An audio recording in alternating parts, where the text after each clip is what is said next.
If you're trying to conceive right now, or maybe you're thinking about pregnancy at some point in the next 6 to 12 months or so, this is the video you definitely want to listen to because we are going to dive into why fertility is not just about ovulating and why it's not just about those normal labs that your doctor may have told you that you have. Fertility is a lot more connected to things like egg quality, your mitochondrial health, your inflammation levels, your nutrient status, and all of these are things that really impact how your pregnancy ends up being. So, because of that, today we're going to walk through the most important supplements for fertility during that preconception phase. And we're going to talk about why they're important, why they matter for you, some of the general dosage guidelines that I would follow if you have not had labs done and just want some general recommendations. And then we're also going to talk about why most prenatals on the market really fall short and why you cannot just rely on a prenatal from Walmart or Target to get you through your pregnancy. A lot of what I'm going to talk about today when it comes to your supplements and how much you should be taking of certain nutrients comes from a book called It Starts with the Egg. It is one of my favorite resources for fertility. So if you haven't read it, I'm going to link it down below and I would highly suggest checking it out. It's a great resource. So, one of the biggest mistakes that I often see women making when they are trying to get pregnant or when they are pregnant is that a lot of times they are waiting until they get that positive pregnancy test to actually make significant change in their diet or their supplement routine. And the reason why this is a mistake is because eggs actually take 90 days or so to mature prior to ovulation. So that means that what you're eating, how you're exercising, your stress levels, all the things in the 90 days before getting pregnant are actually going to impact your hormone signaling, chromosomal issues, early embryonic development, your egg quality. So it's very important to know that the supplements you want to take for fertility should be started well in advance before you even have the thought of getting pregnant this month. It should be 3 to 4 months prior to you even trying. That way, your body has enough time for those nutrient stores, if they are depleted, to actually build up and to really optimize your levels in the body. So, we're going to start diving into some of the most well researched supplements and nutrients that impact fertility and really impact a lot of times egg quality. And one of the first ones is CoQ10. This is actually one of the most well researched supplements out there when it comes to fertility. And the reason why it's so important and helpful is because it helps to support mitochondrial function. And the reason why that's important is because eggs are the most mitochondrial dense cells in the entire human body. So your mitochondria are responsible for producing the energy. And that energy is what's needed for proper cell maturation as well as cell division. And as we age, CoQ10 is actually one of those things that starts to naturally decline. So it's one reason that fertility can even become more challenging as a female ages. And something that I often recommend is at least taking 200 to 300 milligrams per day of CoQ10. And the form you want to get it in is called ubiquinol because this is going to allow it to actually absorb a lot more readily in the body. So, if you are somebody who is maybe a little bit older trying to get pregnant, perhaps you have a history of infertility, and if you are somebody who knows you need to support your egg quality, maybe you've been told that your AMH is on the lower side, that would be a really good time to actually add in CoQ10 as a supplement. Another really important and helpful supplement when it comes to fertility is alpha lipoic acid. You also see it as ALA. This can be super supportive for fertility because it's a really powerful antioxidant. So, what this does is it helps to reduce oxidative stress on the body. It's going to improve your insulin sensitivity and it will support your cell energy production, kind of similar to what CoQ10 also does. And this is really important because oxidative stress and blood sugar dysregulation are both two of the most common I would say the biggest things that actually negatively impact your ovulation and your hormone balance. They're two of the most common things that I see across the board. And ALA, a lot of times, is suggested to take anywhere from like 300 to 600 milligrams per day, but it really does depend on what your current levels are at, and that's something that we can measure. ALA is going to be especially important for the women with PCOS, women with insulin resistance, women with higher levels of inflammation, or if you're somebody who has really irregular cycles, then ALA may be really helpful for you. Another one we're going to dive into is vitamin D. Vitamin D is actually one of the most, I would say, overlooked fertility nutrients. And people think of it as just a vitamin, like anything else, but it actually functions a lot more like a hormone than it does a vitamin. And your vitamin D is going to play a critical role in your ovulation, in your progesterone production, which is really key, in your immune system regulation, as well as implantation. So, vitamin D levels are really key to check. A lot of women that struggle with pregnancy, with getting pregnant, often have very low levels. And while we could all just take a vitamin D supplement, I really recommend getting tested, running blood work to know where your vitamin D levels fall, because I have seen many women think that they are totally fine and then not supplement enough, or it's the reverse where they're actually taking way too much and maybe they don't need as much. So we really don't know where your levels fall until we run blood work.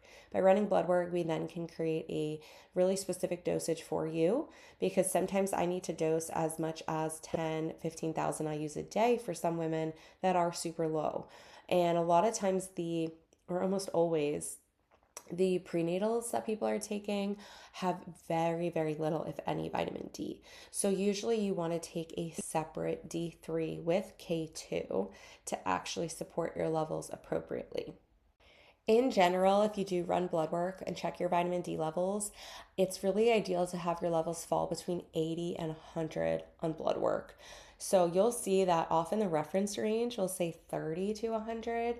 To me, 30 is incredibly low. And because research backs up how much low vitamin D can actually impact implantation and impact fertility, I think it's so important to keep those vitamin D levels up way closer to 80 to 100 within that range. Okay, so let's dive into the next one. The next one is omega 3 fatty acids. So, high quality omega 3s are a really key nutrient when it comes to preconception care. And some of the benefits that they have are reducing inflammation, they're going to improve hormone receptor sensitivity, they're also going to support your egg quality, just like the other ones we've talked about, and they actually help to improve the uterine blood flow, which is really key with implantation. So, omega 3 fatty acids are not just important for helping you to get pregnant in that preconception period, but they're really key for taking during an early pregnancy or throughout the entire pregnancy, but especially in that first trimester because of the impact they have on building baby's brain. A lot of times you want to take at least 1,000 to 2,000 milligrams of a combined EPA with DHA from a really clean, high quality source. That's super important. The sourcing really matters here. My go to recommendation during pregnancy and that preconception period for a high quality omega 3 will be linked down below, but it is so key to make sure that you're not taking one that's full of ALA. ALA is actually more from a plant source of omega 3s, and it has a very, very minimal conversion to EPA and DHA. And it's really EPA and DHA that support brain health and reduce inflammation. So you do need to make sure that it is not a vegan form of omega 3, because then you're not going to get that EPA and DHA. And that's really what the body needs, really what baby needs in order to develop their brain optimally. Okay, so this is where I want to talk a little bit about prenatals, because I think it's important to note that prenatals are really meant to be a nutrient foundation. They're not a complete fertility protocol. They shouldn't be thought of that way or used that way. And most prenatals on the market don't contain a therapeutic dose of these fertility specific supplements that improve egg quality, reduce oxidative stress, things like CoQ10, like we spoke about, ALA. And a lot of prenatals out there are going to lack omega 3s. They're a lot of times going to use poorly absorbed nutrient forms, or they may even include folic acid, which is something I always recommend avoiding. And we'll talk about that in just a little bit.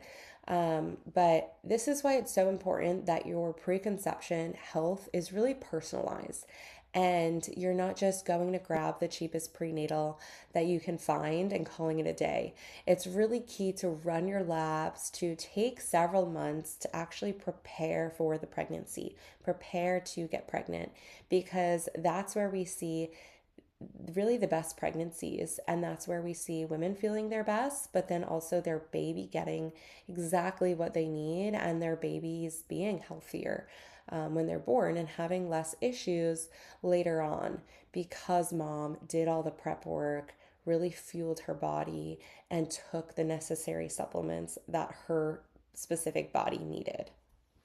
So let's talk about folic acid, because this is a really important one to understand. Folic acid is really the synthetic form of folate.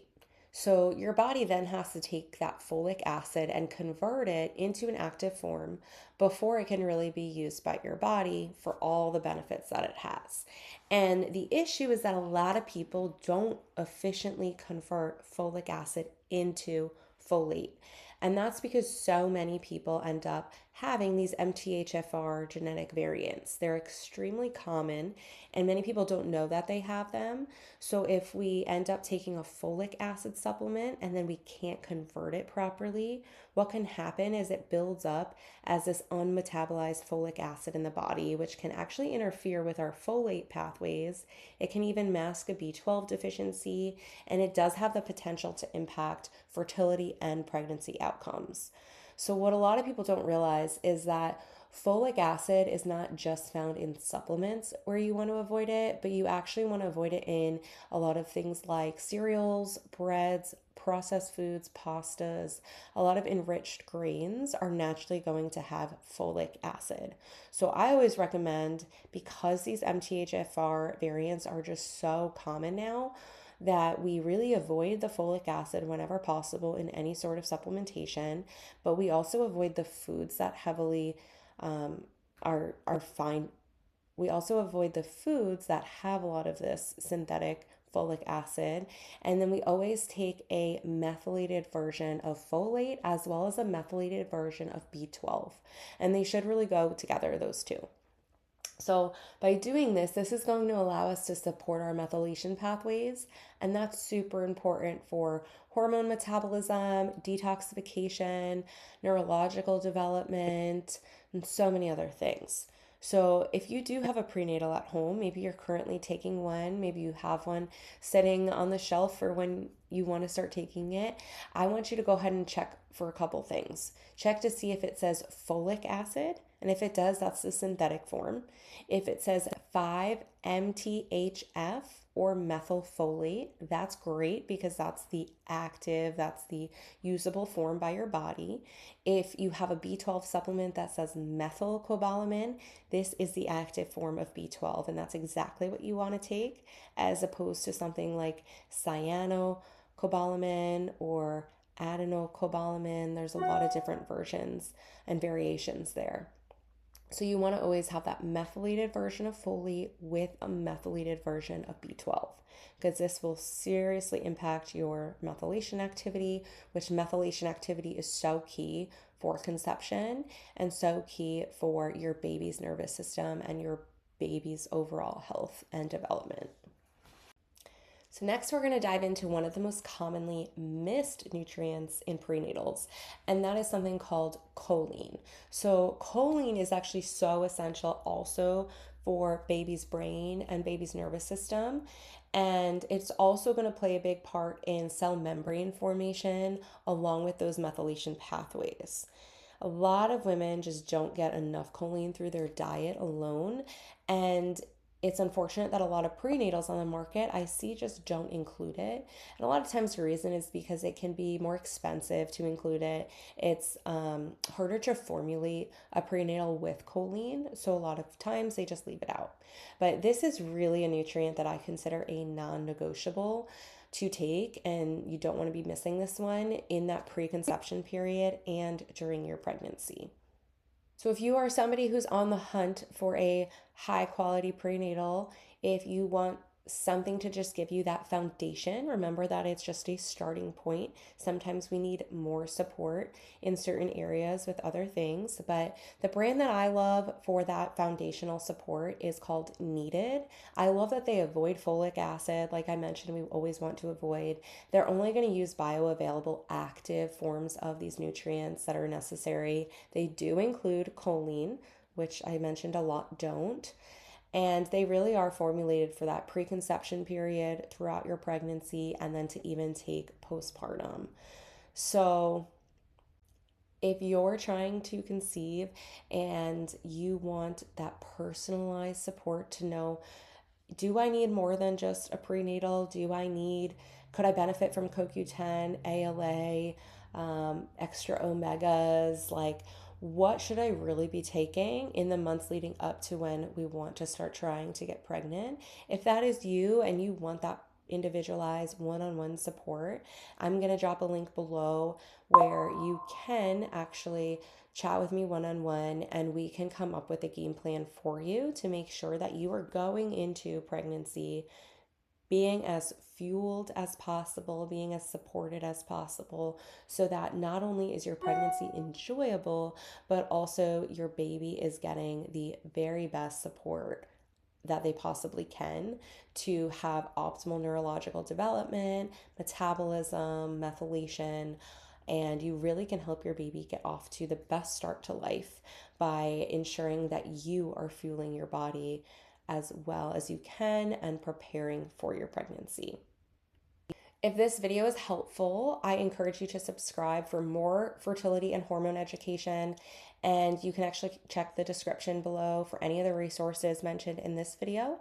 And stay tuned for next video where we're going to dive into common gut health issues and how your gut health can actually be a really big contributing factor and even a roadblock to getting pregnant, and why paying attention to your gut health in that preconception period is key for an enjoyable pregnancy and key for a happy and healthy baby.